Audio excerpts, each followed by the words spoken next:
सभी physics classes में आपका पुनः स्वागत है। महत्वपूर्ण न्यूमेरिकल की सीरीज चल रही है। क्वेश्चन नंबर फर्स्ट है हमारा, दो बिंदु आवेश 9e एवं e एक दूसरे से 16 सेंटीमीटर की दूरी पर स्थित हैं। इनके बीच एक आवेश Q कहाँ रखा जाए कि वो संतुलन में हो।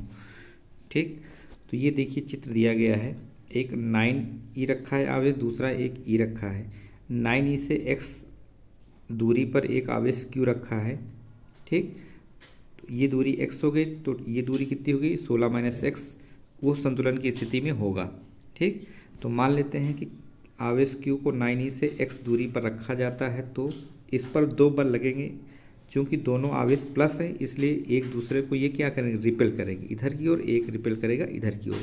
तो इधर की ओर एक बल लग रहा है F1, इधर लग रहा है एक बल F2। F1 की वैल्यू कितनी हो जाएगी 1/4πε0 E और Q इंटू 16 माइनस एक्स का होल स्क्वायर।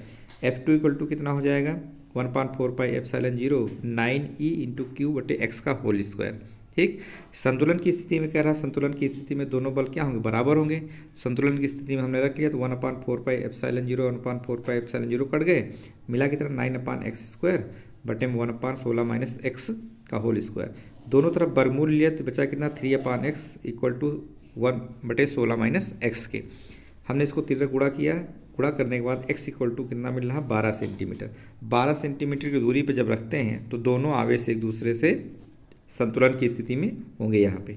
ठीक, ये इसका आंसर हो जाएगा। क्वेश्चन नंबर दूसरा है कि एक प्लस 1 × 10⁻⁻6 कूलाम, दूसरा है माइनस 1 × 10⁻⁻6 कूलाम के दो बिंदु आवेश परस्पर 2 सेंटीमीटर की दूरी पर स्थित हैं। यह वैद्युत द्विध्रुव 1 × 10⁵ वोल्ट प्रति मीटर के एक समान वैद्युत क्षेत्र में स्थित है।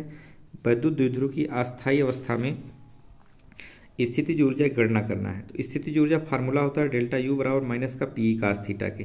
थीटा इक्वल टू कितना 0 डिग्री दिया है, तो कास 0 की वैल्यू 1 हो जाएगी, और P बराबर होता है Q इंटू 2L, तो ये माइनस का Q इंटू 2L E कास 0 की वैल्यू 1 हो जाएगी।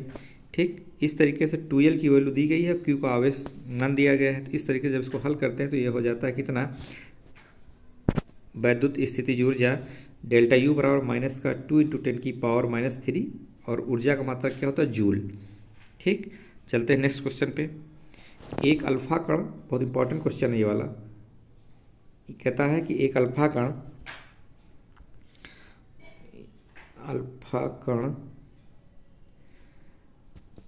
0.8 टेस्ला के चुंबकीय क्षेत्र, ये चुंबकीय क्षेत्र की वैल्यू दी गई है।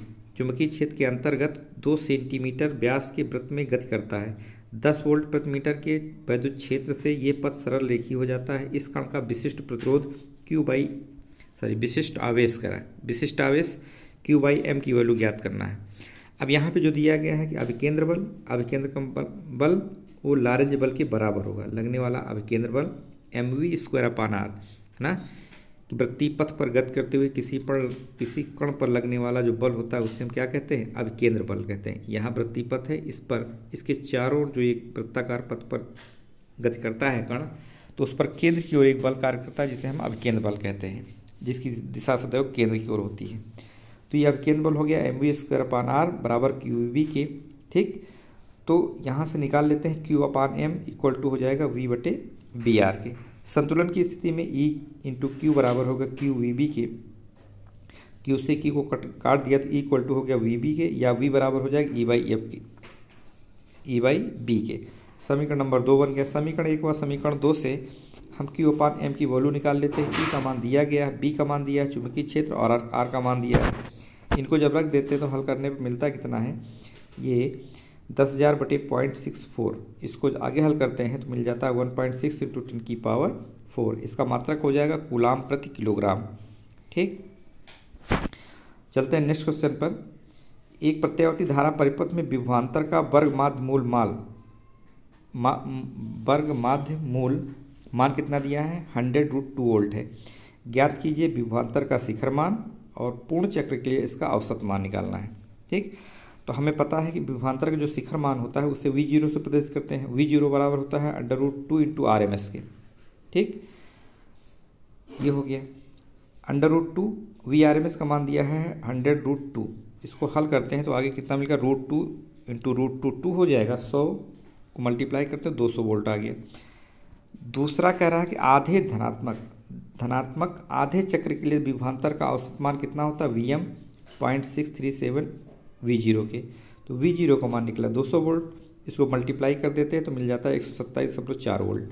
ठीक, दूसरे आधे चक्र के लिए औसत मान कितना हो जाएगा। अच्छा, हमारी जो प्रत्यावर्ती धारा है ऐसे गमन करती है, ऐसे करके। तो आधे चक्र में धनात्मक, फिर माइनस, फिर धनात्मक और फिर माइनस। तो आधे चक्र के लिए औसत मान कितना हो गया 127.4 वोल्ट, और दूसरे आधे चक्र के लिए इतना मान माइनस में हो जाएगा, यानी 127.4 वोल्ट होगा। अतः पूर्ण चक्र के लिए इसका औसत मान क्या होता है, 0 होता है। ठीक, नेक्स्ट क्वेश्चन है, एक अल्फा कण की गतिज ऊर्जा 10⁻⁻12 जूल है। यह सोने के नाभिक Z=79 से प्रतिक्षेप प्रकीर्णन करता है।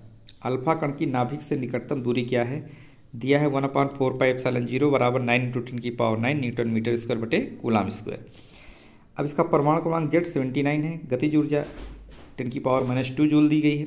हमें पता है कि गतिज ऊर्जा का फार्मूला K बराबर 1/4πε0 Ze × 2e, यानी अल्फा कण है इसलिए 2 इलेक्ट्रॉन के आवेश के बराबर है।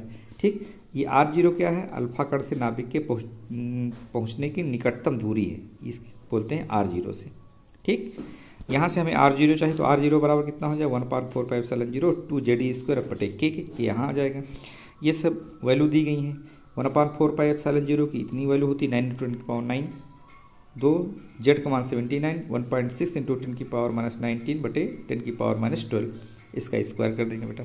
इसको जब हल करते हैं तो R0 की वैल्यू निकल के आती है 3.6 × 10⁻⁻14 मीटर की। यही हमें निकालना था।